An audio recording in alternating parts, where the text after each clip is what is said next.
He stared at the glowing screen in the dead of night, his breath hitching as a notification appeared from a contact that should have been silenced forever.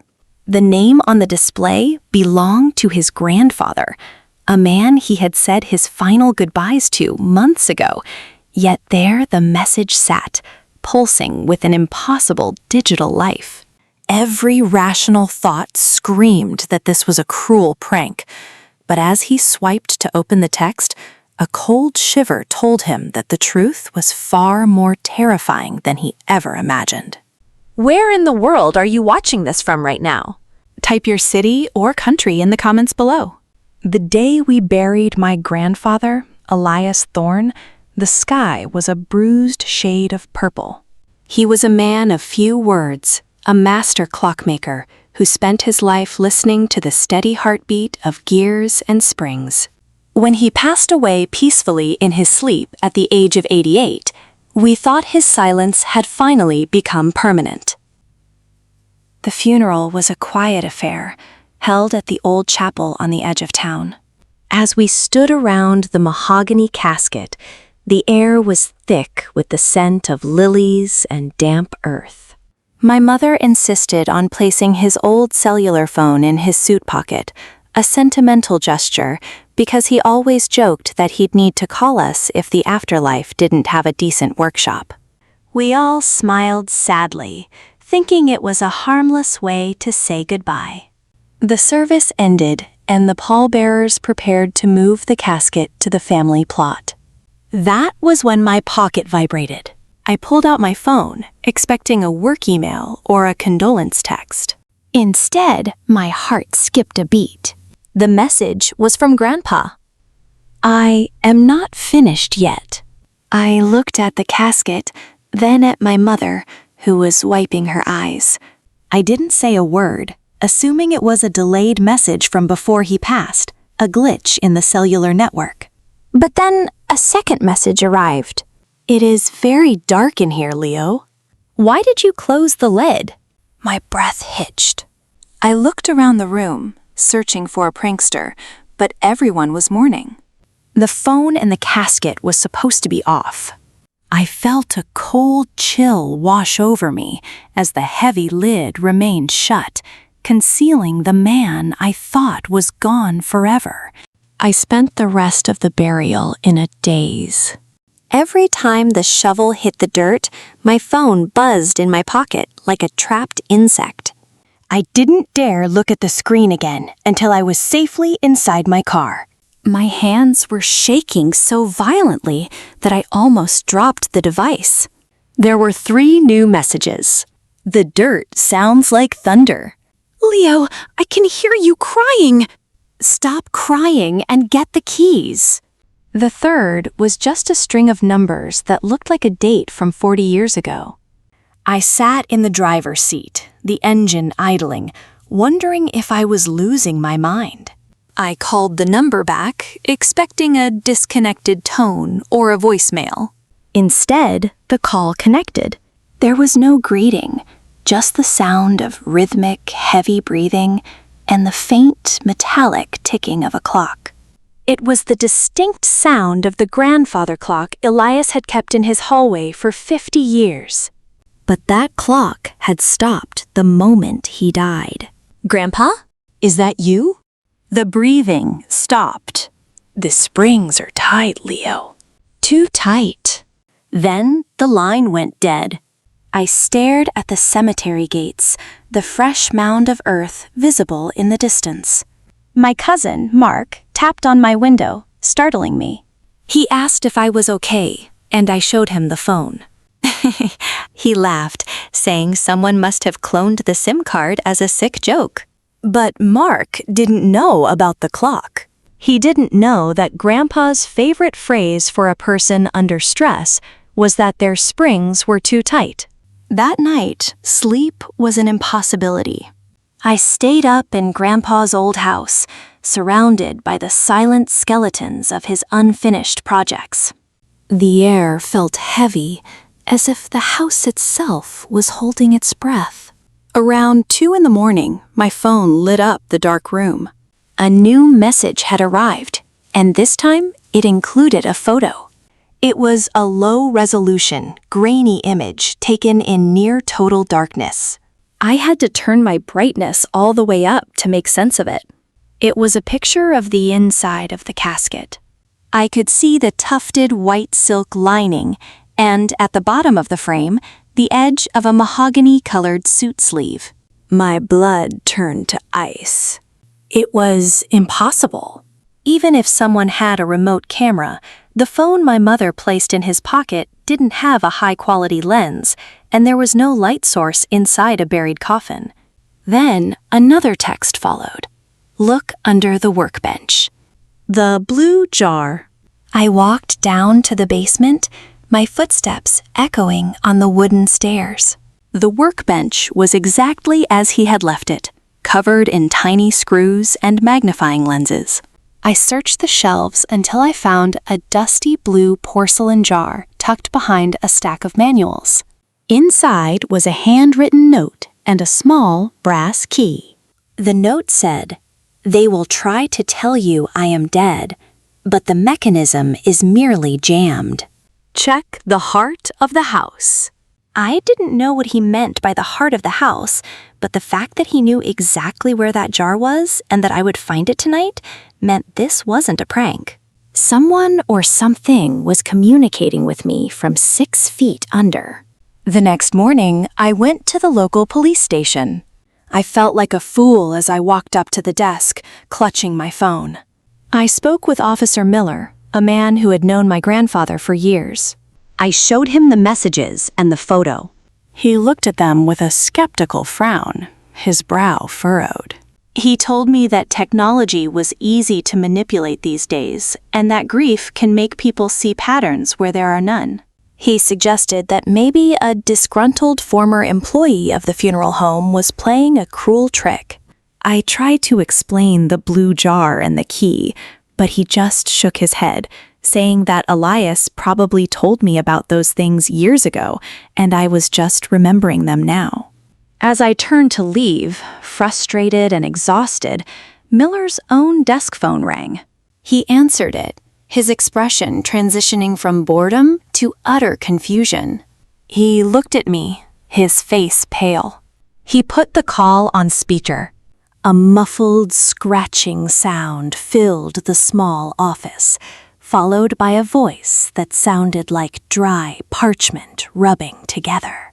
"Officer Miller," the voice said, "tell my grandson to use the brass key on the 3rd floor. The basement is too damp for the mainspring." Miller hung up the phone and stared at me. He asked me how I could have possibly spoofed a call to his direct, unlisted line. I told him I didn't. We both knew the truth in that moment. The voice on the other end was unmistakably Elias Thorne. Miller grabbed his hat and told me to get in his cruiser. We weren't going to the funeral home.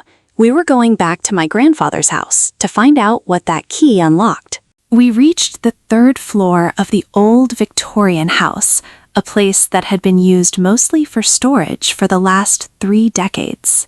It was a maze of boxes, moth-eaten curtains, and forgotten furniture. In the very center of the room stood a massive, ornate wardrobe that I hadn't noticed before. It was carved from dark oak, depicting scenes of celestial bodies and shifting gears. There was a single tiny keyhole just below the handle. My hand trembled as I inserted the brass key. It turned with a satisfying, heavy click. When the door swung open, we didn't find old clothes or family heirlooms. Instead, the wardrobe was a shell for a complex mechanical device that looked like a cross between a telescope and a telegraph machine. It was humming softly, a sound that shouldn't have been possible since it wasn't plugged in to any outlet. On a small brass plate at the base, it read, "The resonator." My phone buzzed again. "Open the panel on the back." I did as the text instructed. Inside was a series of glass tubes filled with a glowing blue gas. One of the tubes was cracked, leaking a faint mist that smelled like ozone and old paper. Beside the machine was a logbook. The last entry was dated the day Elias died. The connection is established, but the physical shell has failed. I am trapped in the frequency. I need Leo to reset the anchor. Miller looked at the machine, then at me. He whispered that we needed to get a crew out to the cemetery immediately. He didn't care about the legalities anymore. He knew something was terribly wrong. The exhumation was scheduled for midnight to avoid a public spectacle. Miller had managed to pull some strings, citing a potential forensic error in the original death certificate. The air at the cemetery was unnaturally still as the backhoe began its grim work. I stood by the edge of the pit, clutching the logbook to my chest. My phone had been silent for hours, which was almost worse than the constant messaging. It felt like the connection was fading. When the shovel finally struck the wood of the casket with a dull thud, a surge of adrenaline shot through me. The workers cleared the rest of the dirt by hand, their faces grim under the floodlights. As they hooked the chains to the handles to lift it out, my phone screamed with a high-pitched alert I had never heard before. Do not open the lid until the resonator is calibrated. You are letting the cold in! I shouted for them to stop, but it was too late. The casket was already being leveled onto the grass. Miller looked at me, his hand on his holster, his eyes darting around the shadows of the graveyard. He asked me what the message said. When I told him, he hesitated, but the curiosity and the fear were too great. He signaled for the workers to pry open the lid. The wood groaned as the seal was broken.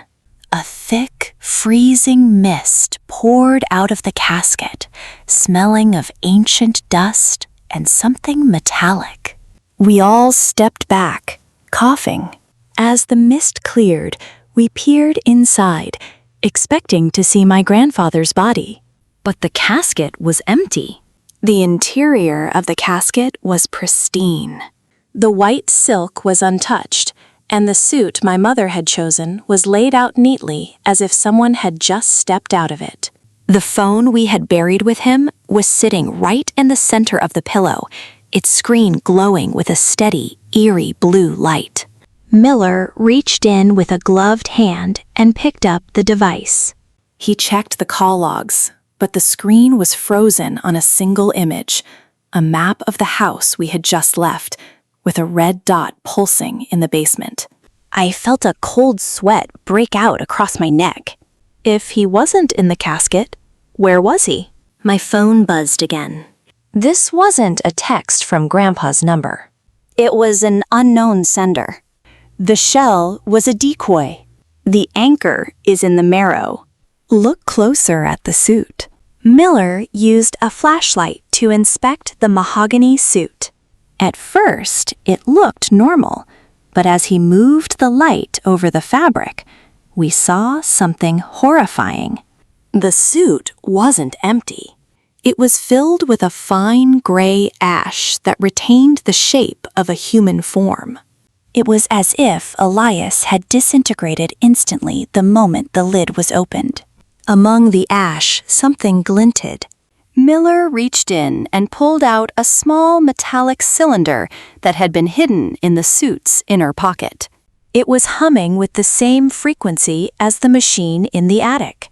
Suddenly, the graveyard silence was shattered by a loud, mechanical grinding noise coming from the direction of the town. It sounded like a massive clock tower was being wound up, but there was no clock tower in our village. We raced back to the house, the metallic grinding noise growing louder with every mile. Miller drove like a madman, his siren silent but his lights flashing against the dark trees. When we arrived, the house was glowing. Every window emitted a soft, pulsing blue light that synchronized with the grinding sound. We burst through the front door and were met with a wave of heat. The resonator in the attic was vibrating so violently that the floorboards were cracking. I ran to the basement, following the red dot on the phone's map. Miller was right behind me, his gun drawn, though I didn't know what he expected to shoot. In the basement, the workbench had been pushed aside, revealing a hidden crawlspace I had never seen before. Inside the crawlspace was a second machine, much larger and more industrial than the one in the attic. It was covered in wires that snaked up into the walls of the house. Sitting in a chair in front of the machine was a figure. From the back, it looked like Grandpa. He was wearing his favorite cardigan, his head bowed as if he were asleep. "Grandpa?" Stepping forward. The figure didn't move.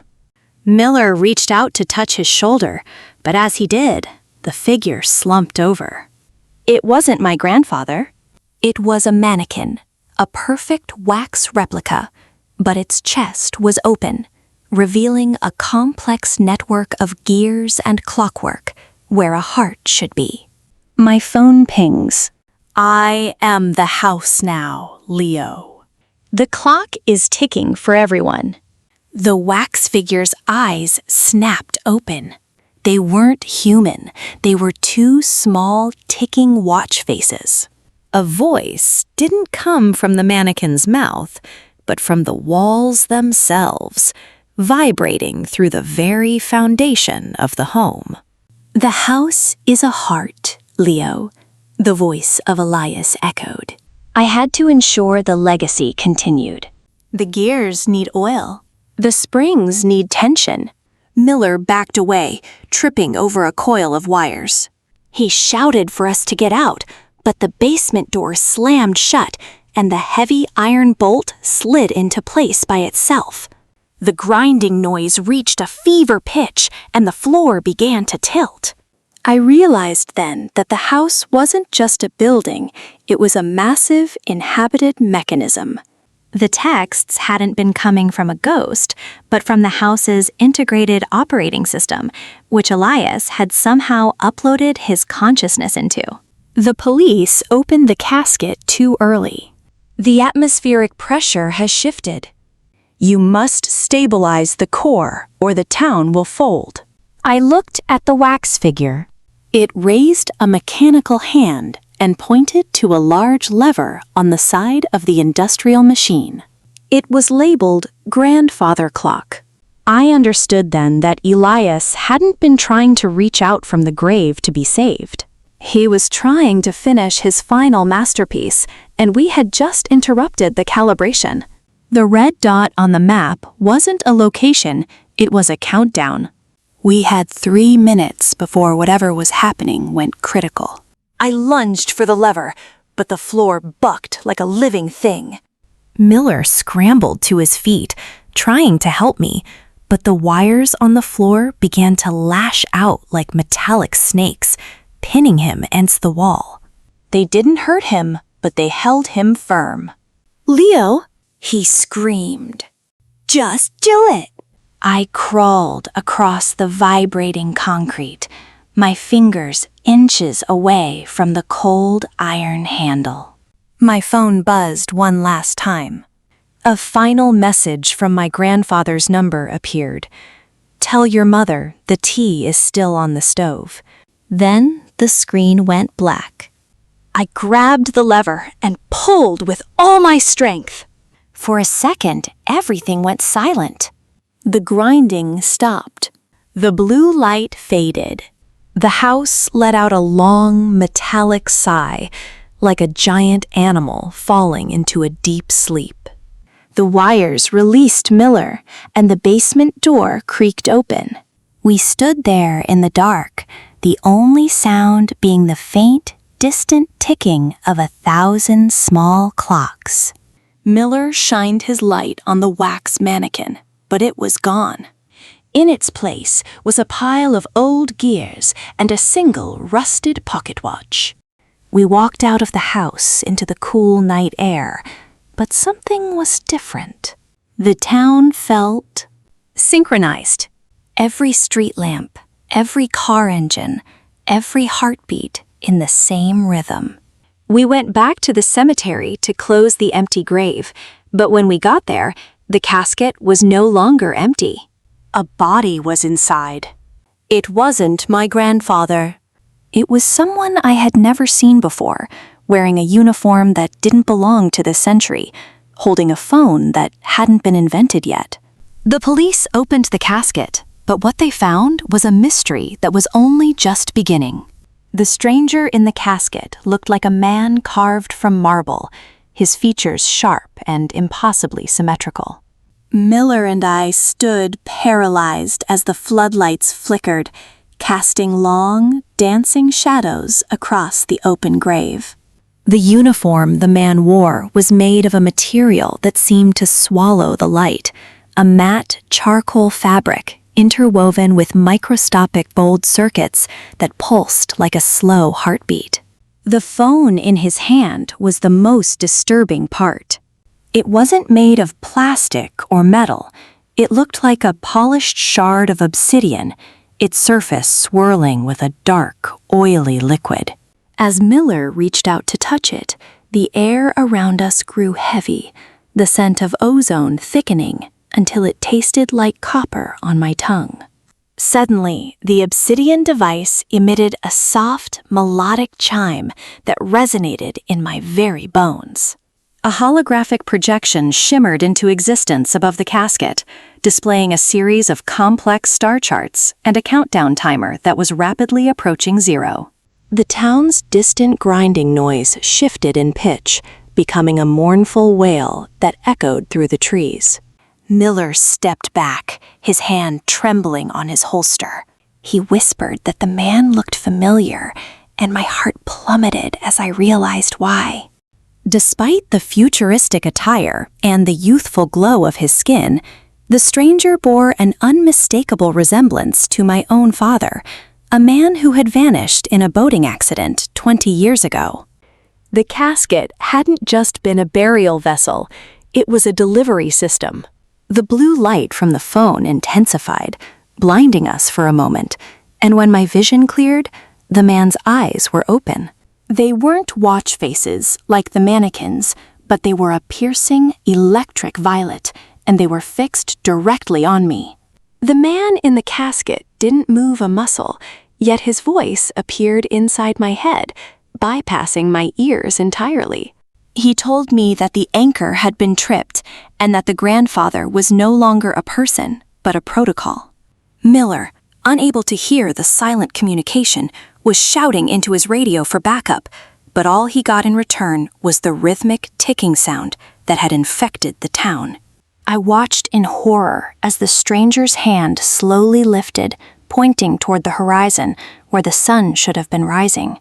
Instead of the dawn, a massive, translucent gear, miles wide, was manifesting in the sky, its teeth interlocking with the hills. The man spoke again in my mind, explaining that Elias Thorne hadn't just been a clockmaker. He was a warden of the great mechanism, a hidden layer of reality that kept time flowing linearly. By burying the phone and activating the resonator, my grandfather had attempted to bridge a gap in the timeline to retrieve what was lost.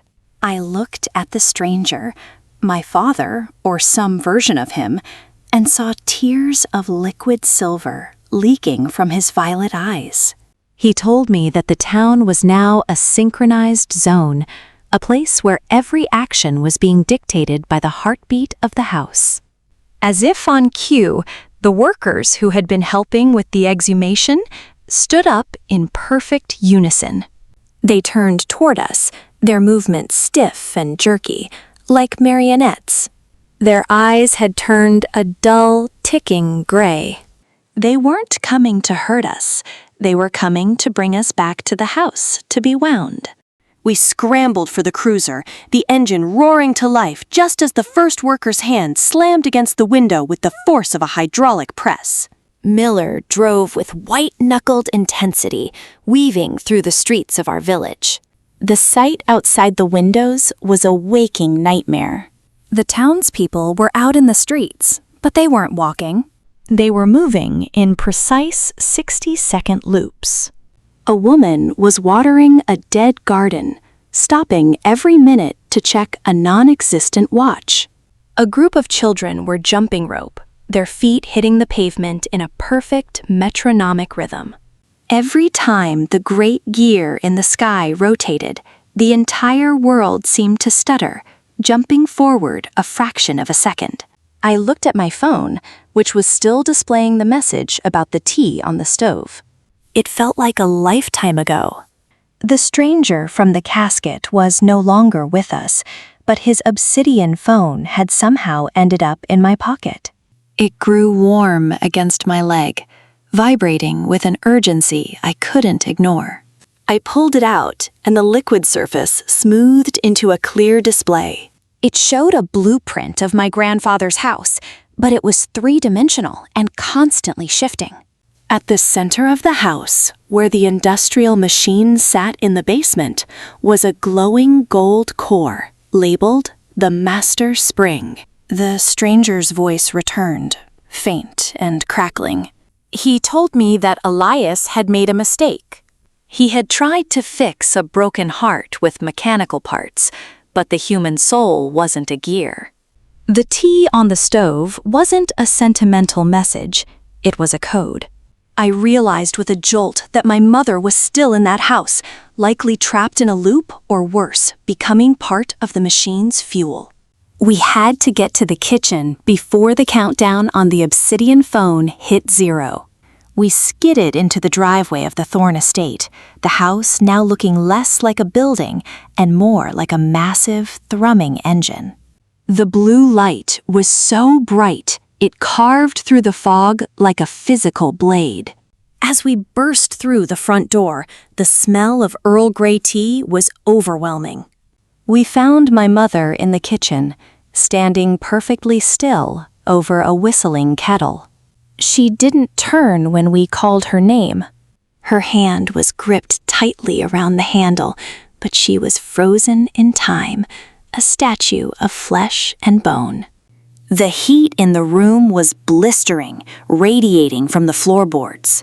I saw that the tea wasn't boiling. The steam was swirling into complex geometric patterns, forming a map of the basement. Miller tried to pull my mother away, but she was anchored to the spot.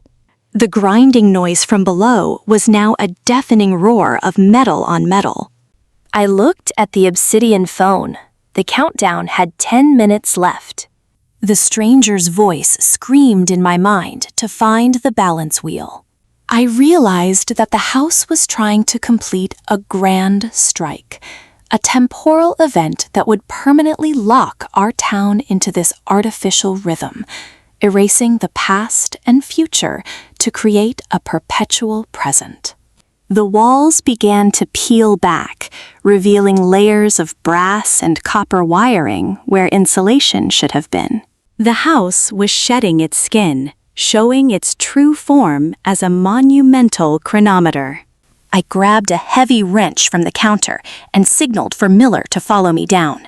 We weren't going to save my grandfather anymore. We were going to kill the house he had built before it consumed everyone we loved. The basement was a cathedral of industry. The industrial machine had expanded, its pistons pumping with the rhythm of a giant's lungs. In the center of the room, suspended by glowing blue filaments, was the wax mannequin. But it was no longer empty. A swirling vortex of gray ash, the remains of Elias Thorne, was being drawn into the mannequin's open chest. The gears inside were spinning so fast they were a blur of golden light. I saw my grandfather's face flickering over the mannequin's wax features, a phantom image of a man caught between worlds. He looked at me, not with malice, but with an agonizing desperation. He wanted to be whole again. He wanted us all to be together in a world where time never took anyone away. Miller fired his service weapon at the glass tubes, but the bullets simply slowed down as they approached the machine, eventually stopping in midair and falling to the floor like pebbles. The laws of physics were unraveling. I approached the master spring, a coiled band of dark metal that was vibrating with enough energy to level the town. The obsidian phone in my hand began to glow in response, its liquid surface reaching out like a compass needle toward a small notch in the machine's casing. I understood then that the phone was the key the stranger had sent. It wasn't just a communication device, it was a dampener. If I could insert the phone into the core, I could break the circuit, but the feedback would likely be catastrophic. The stranger's voice whispered a final warning. If I did this, I would lose the chance to ever see my father or grandfather again. The loop would break, and the dead would stay dead. The choice felt like a lead weight in my chest. I looked at the flickering image of Elias, his eyes pleading for just one more minute, one more second of existence. Behind him, the ghostly image of the man from the casket, my father, appeared, shaking his head. He was a traveler from a timeline that shouldn't exist, a ghost of a future that Elias had tried to manufacture. Miller was being pushed back by a localized gravity well, his boots scraping against the concrete as he screamed for me to hurry. The countdown on the obsidian phone hit 60 seconds. The great gear in the sky was visible through the basement ceiling, which had become as transparent as glass. Its shadow fell over us, cold and final. I thought of my mother upstairs, trapped in her loop, and the townspeople who were losing their souls to the rhythm of a madman's grief. I realized that Elias hadn't been a master clockmaker because he loved time. He was a master because he feared it. He couldn't accept the silence of the end. With a cry of rage and sorrow, I lunged forward, ignoring the searing heat and the static electricity that made my hair stand to end. I jammed the obsidian phone into the notch of the master spring. The reaction was instantaneous. A shockwave of pure silence rippled outward, snuffing out the grinding noise and the blue light. For a heartbeat, the world went white. I felt a hand on my shoulder, a real, warm hand, and heard a soft voice whisper, "Thank you, Leo." Then the basement floor gave way, and I plunged into a sea of darkness. When I woke up, the air was cool and smelled of damp earth and pine needles. I was lying on the grass of the family plot in the cemetery. The floodlights were still there, but they were dark.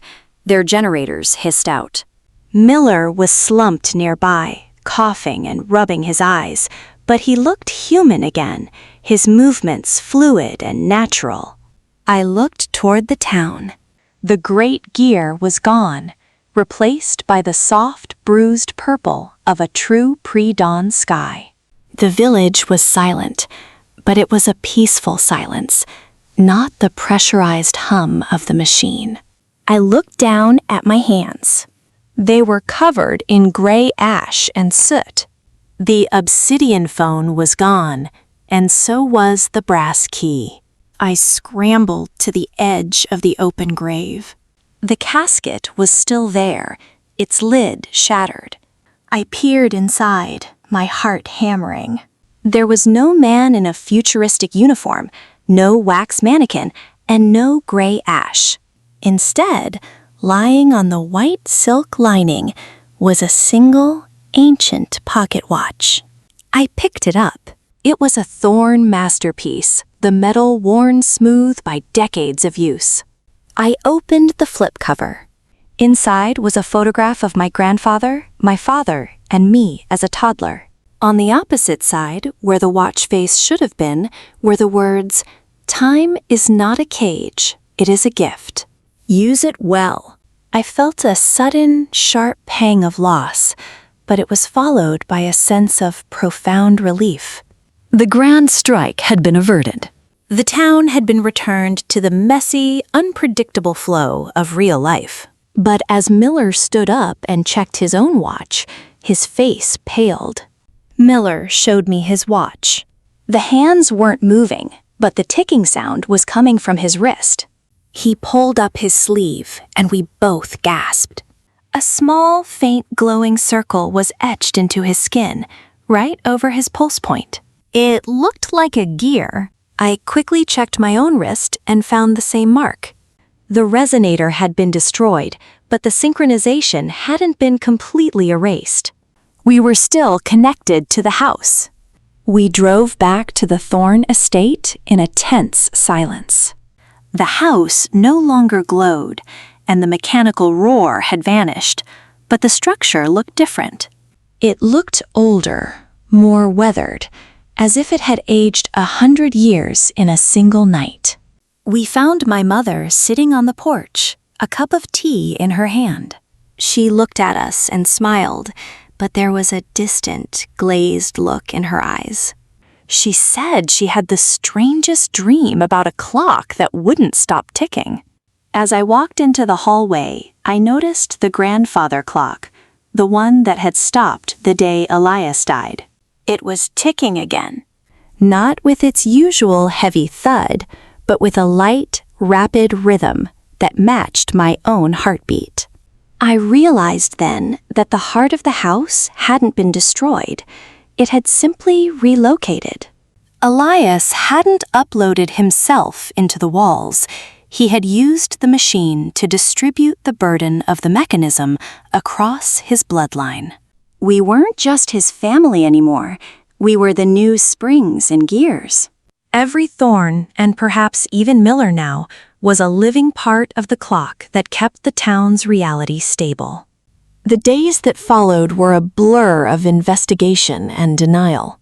The police officially closed the case, citing a communal hallucinogenic event caused by a leak of old chemicals in the Thorne basement. Miller went along with the story, but he avoided me, his eyes always darting to his wrist. I stayed in the house, unable to leave. Every time I stepped past the property line, my heart would begin to skip beats, slowing down until I felt I would faint. I was tethered to the master spring that now lived within the very foundations of the Thorne name. I spent my hours in the basement, cleaning up the wreckage of the machine. One afternoon, while sweeping away the last of the gray ash, I found a hidden compartment in the floorboards beneath where the mannequin had stood. Inside was a final letter from Elias, written in a shaky but determined hand.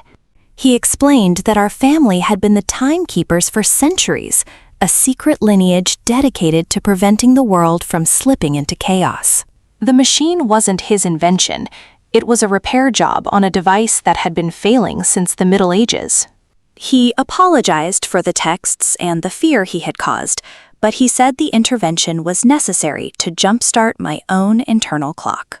He told me that the stranger in the casket was a version of the future I had to protect. The letter ended with a warning. The gears never stop turning, Leo. They only change hands.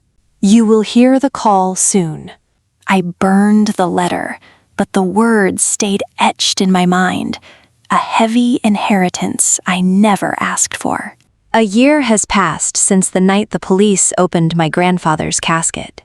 To the world, the Thorne house is just a spooky old Victorian on the edge of town. My mother is happy, though she sometimes stares at the tea kettle a little too long. Miller retired early and moved to a cabin in the woods, though he still sends me a text every New Year's Eve that simply says, "Still ticking." As for me, I've taken up the family trade. I sit at my grandfather's workbench, the magnifying lens over my eye, listening to the heartbeat of the world. I've learned to tune out the constant ticking in my blood, but tonight, the silence has returned. I'm sitting in the dark, watching the old cellular phone that started it all. It hasn't had a battery in months, yet the screen is glowing with a soft blue light. A single notification has appeared. I pick it up, my hand steady, the gear mark on my wrist pulsing with a dull warmth. The message isn't from Grandpa this time. It's from an unknown sender, dated 50 years in the future. The first gear has slicked. Look under the old chapel. The cycle begins again. I look out the window at the graveyard in the distance, where the bruised purple sky is beginning to churn with a familiar metallic fog. I pick up my brass key and the obsidian shard I recovered from the basement ruins. The police might have opened the casket, but they never truly understood what was inside. It wasn't a body, and it wasn't a ghost. It was a beginning. I stand up, my shadow stretching long across the workshop floor, and head toward the door. The clock is ticking, and I am the only one who can wind it.